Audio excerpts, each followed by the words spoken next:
Hola, ¿qué tal? Muy buen día. Dios les bendiga. Les saluda cordialmente vuestro servidor, Andrés San Martín Arrizaga, en nombre de la Iglesia Luterana Confesional y de Academia Cristo. Y les damos, por supuesto, la más cordial bienvenida a este breve estudio que realizaremos en el día de hoy.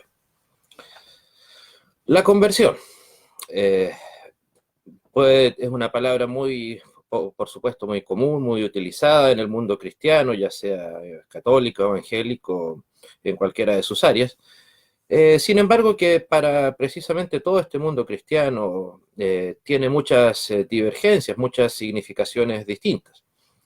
Pero por lo mismo vamos primero a la palabra. ¿Qué nos dice la palabra en Hechos capítulo 16, versículo 30 y 31? Y dijo, nos dice la palabra del Señor, y sacándoles les dijo, señores, ¿qué debo hacer para ser salvo? Ellos dijeron, cree en el Señor Jesucristo y serás salvo tú y tu casa. Amén. ¿Qué debo hacer para ser salvo? Toda religión, incluso las no cristianas, tratan de responder esa pregunta de una u otra manera, de ofrecer un camino hacia la trascendencia, hacia lo que está más allá, de lo que no es simplemente lo tangible que usted y yo podemos tener en este momento. Y eventualmente también ofrecer algo precisamente en la eternidad, no ya en la vida terrenal que nos une. Toda religión en ese sentido, en mayor o menor medida, intenta ofrecer la solución al mal.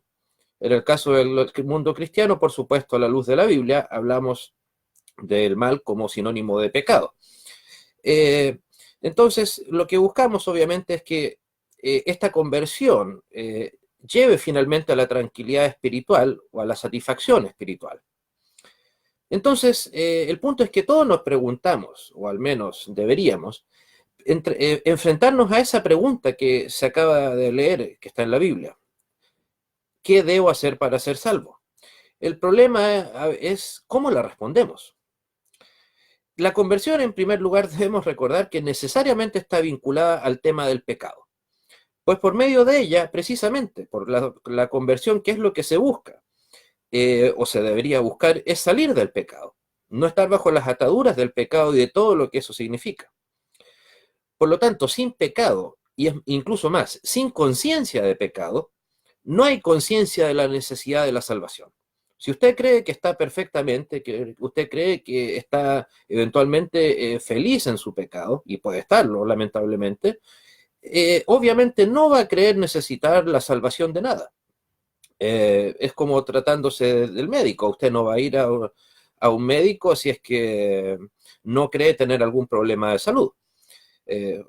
Podrá resultar una analogía bastante obvia, pero es bastante contingente con lo que acabo de mencionar.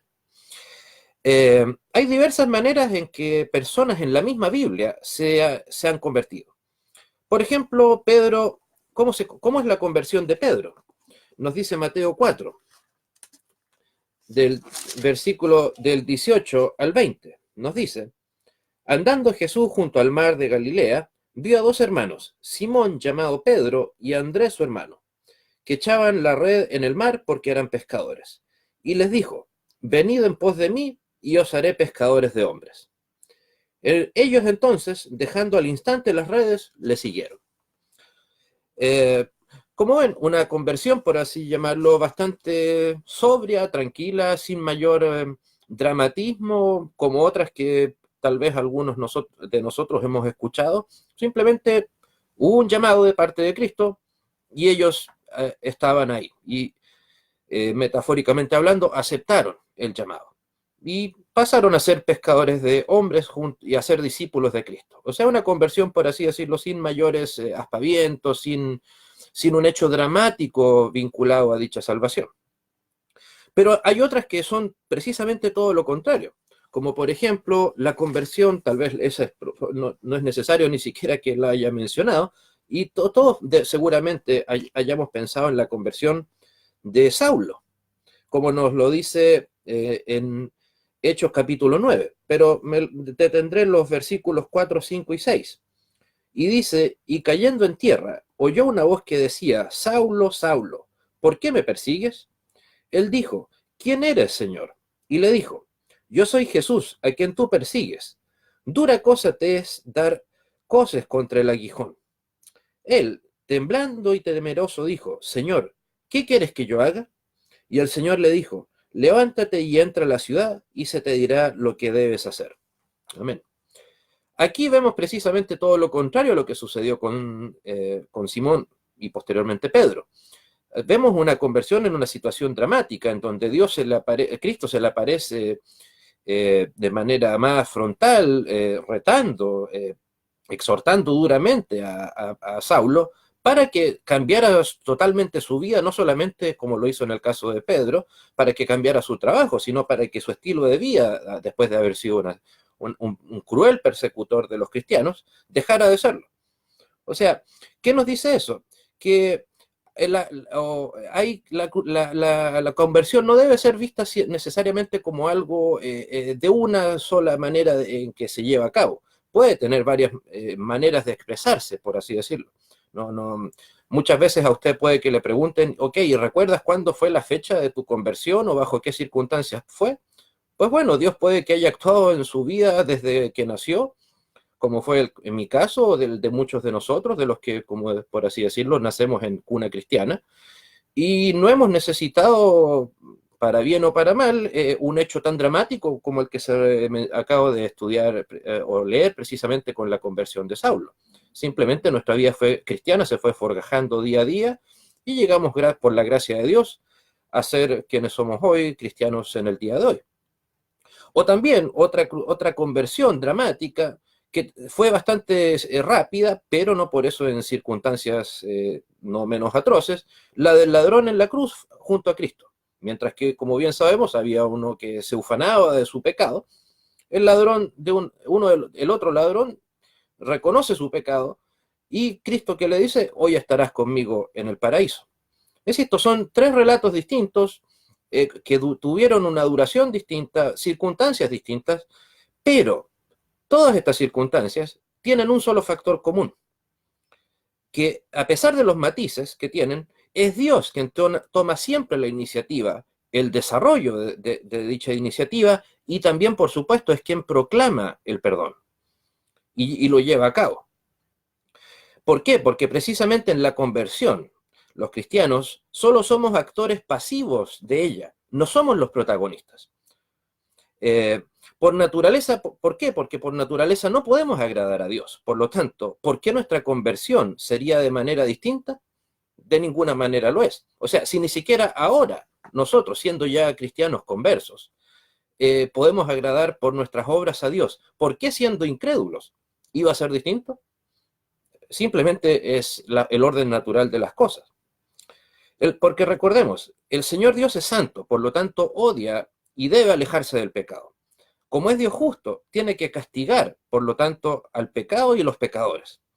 Pero también, y ahí es donde entra la parte de la conversión, es un Dios de amor, misericordia y especialmente el mensaje cristiano es un Dios lleno de gracia. En la eternidad previó nuestra triste situación de pecado y su amor por nosotros nos movió a planear nuestra salvación. Su misericordia lo llevó a darnos a Cristo como Salvador que tomara nuestro lugar.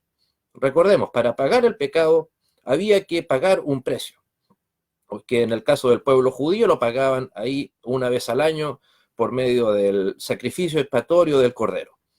Sin embargo, ese sacrificio, bien sabemos, ese sacrificio era imperfecto.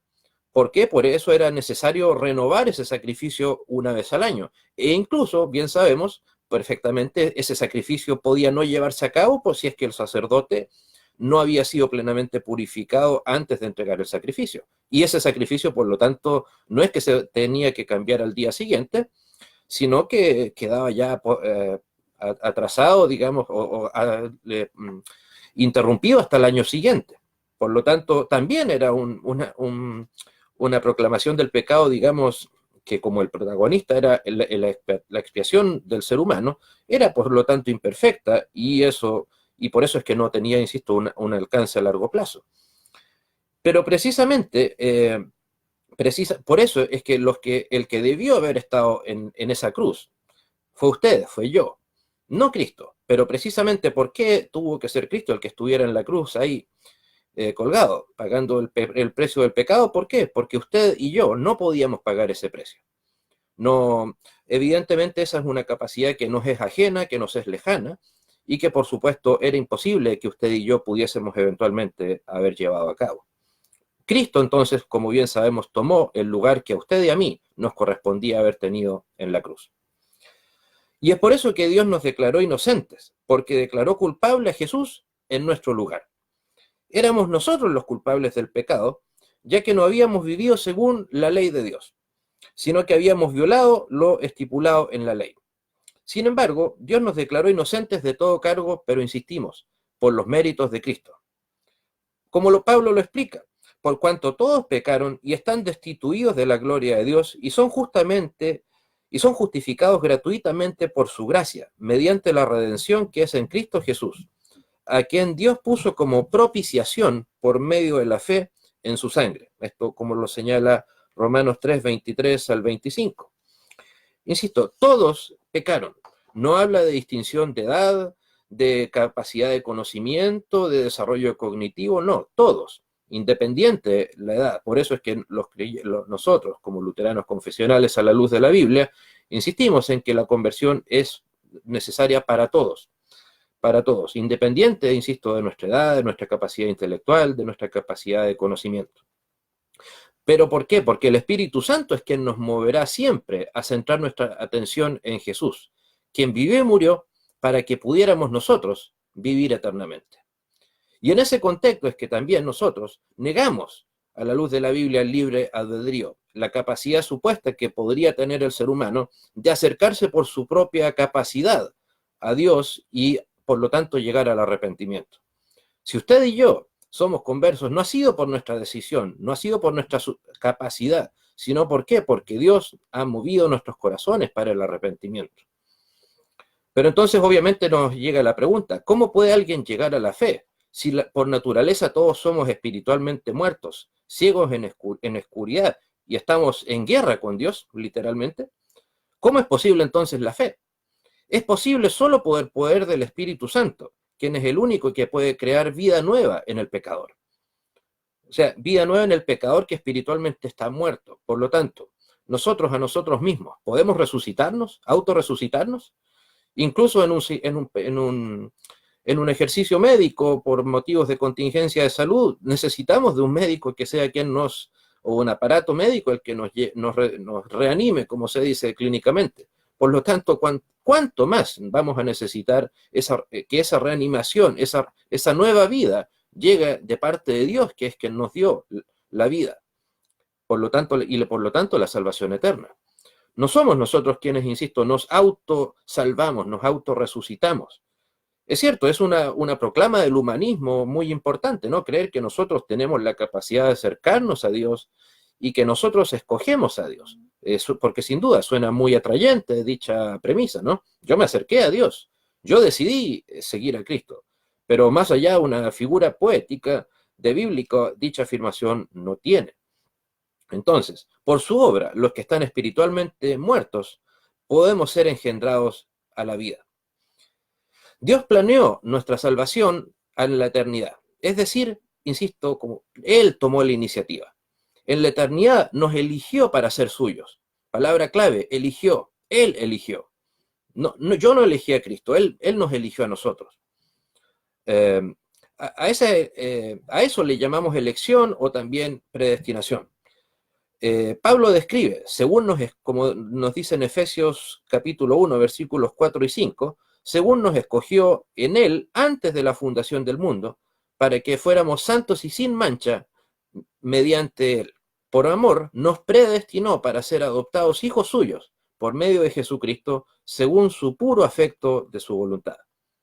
Hermosas palabras que, por supuesto, son vivas para nosotros el día de hoy. En ese contexto, insisto, si Dios ha sido quien nos ha llamado, si Dios ha sido quien nos predestinó, quien nos llamó, etc., debemos recordar lo siguiente, y no menormente importante. La conversión es un acto instantáneo. No es un proceso, no es un camino que se inicia en un momento y que eventualmente va a tener una culminación más adelante.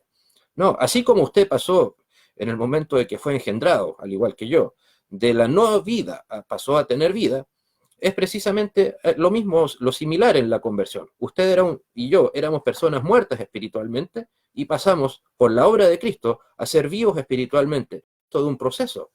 Hay cristianos que lamentablemente creen que eso, junto con la santificación, es un proceso, que la salvación es un proceso, algún bien a alcanzar en un futuro posterior. Pero, ¿qué pasa si es que eventualmente yo muero en ese proceso? Eso es una pregunta, obviamente, que es el decisionismo, que mencionaremos en unos minutos, deja sin responder. Por eso es que era necesario precisamente que Cristo tomara la iniciativa y nos llamara y nos guiara en dicho camino.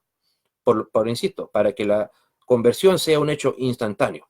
Insisto, no hay un término medio entre la incredulidad y la fe. Usted o es incrédulo o es un hombre y mujer de fe. No es que en algún momento usted llegue a ser una persona que ha de ser una persona, hombre o mujer de fe.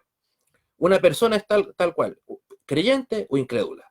Tal como nuestro Salvador Jesucristo declara en Lucas 11:23, el que no es conmigo, contra mí es, y el que conmigo no recoge, desparrama. Por eso precisamente es que Cristo nos llama al arrepentimiento. ¿Y cuáles las dos herramientas con las que Cristo nos ha proveído para conocer de la necesidad de la conversión y el arrepentimiento? Precisamente la ley y el evangelio respecto en la conversión.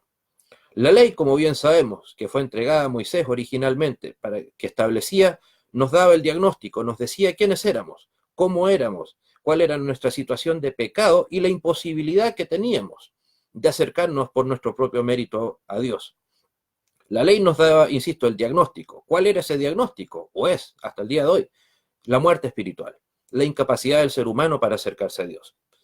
Pero, gracias al mérito de Cristo, nos ha llegado el Evangelio, que nos da la salvación, o nos da, por así decirlo, el remedio, nos da la vida eterna, nos entrega la vida eterna,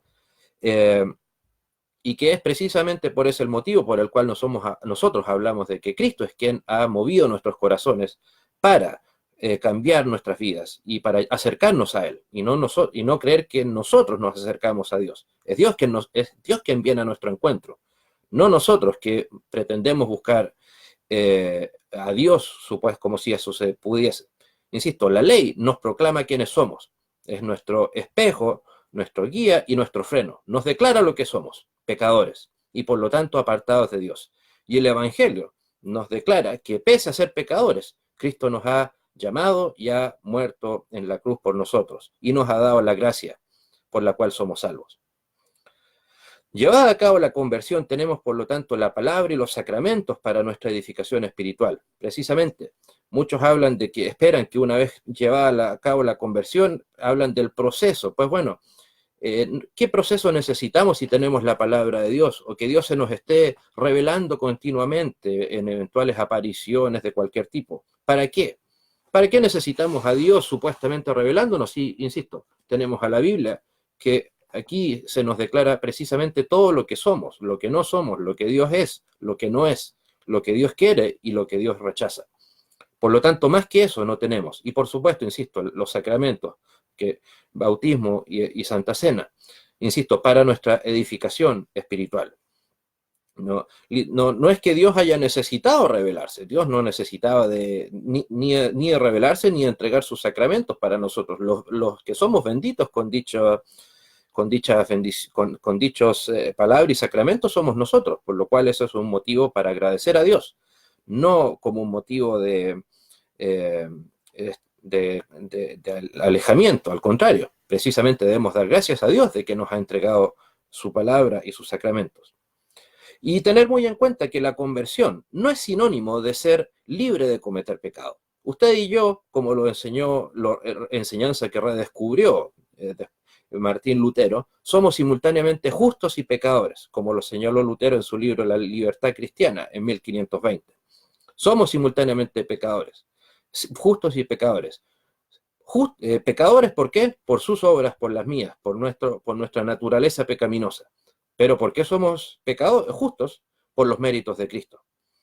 Por eso es que también decimos que el ser humano es esclavo de todos, pero a su vez es totalmente libre. Libre, insisto, por el mérito de Cristo y esclavo para servir a todos y porque somos esclavos o hemos sido esclavos del pecado. Y una vez producida la conversión, somos siervos de Cristo. El ser humano, por lo tanto, como lo decía hace unos minutos, no tiene libre albedrío. Es servidor del pecado o servidor de Cristo, pero servidor al fin y al cabo. Por lo tanto, en ese contexto es que como luteranos confesionales negamos el universalismo. ¿En qué consiste el universalismo? Aquella doctrina que lamentablemente enseña que todos hemos de ser salvos, que nos dice algo que tal vez suena bastante atrayente, que Dios, al ser un ser lleno de amor, es totalmente incapaz de querer enviar a la condenación a cualquier persona y que por lo tanto todos vamos a ser salvos, seamos conversos o no. No, nosotros, insisto, no creemos en eso, no lo aceptamos. ¿Por qué? Porque si bien es cierto, por supuesto, nosotros, Cristo murió por nosotros, o sea, es un Dios de amor, pero también es un Dios de justicia. Y por lo tanto, ese Dios necesita justicia y por lo tanto debe alejarse del pecado. Y si no nos alejamos del pecado, no podemos estar en comunión con Dios. Y por lo tanto, insisto, el universalismo nos hace creer o nos hace ver solamente la parte del Dios de amor, pero no la parte del Dios de justicia. Como Dios de amor que es, nos ha proveído de Cristo y la salvación que por medio de él puede entregar.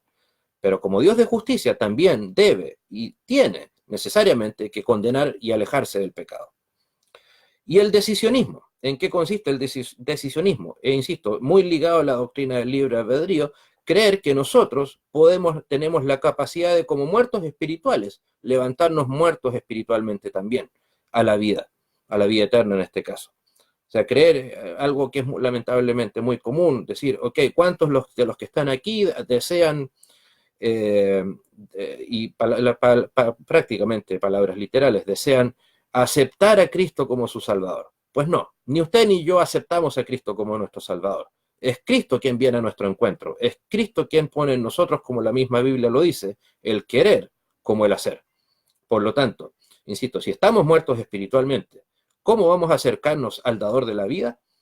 Si nosotros estamos muertos en nuestros delitos y pecados, ¿cómo vamos a decidir alejarnos del delito y del pecado?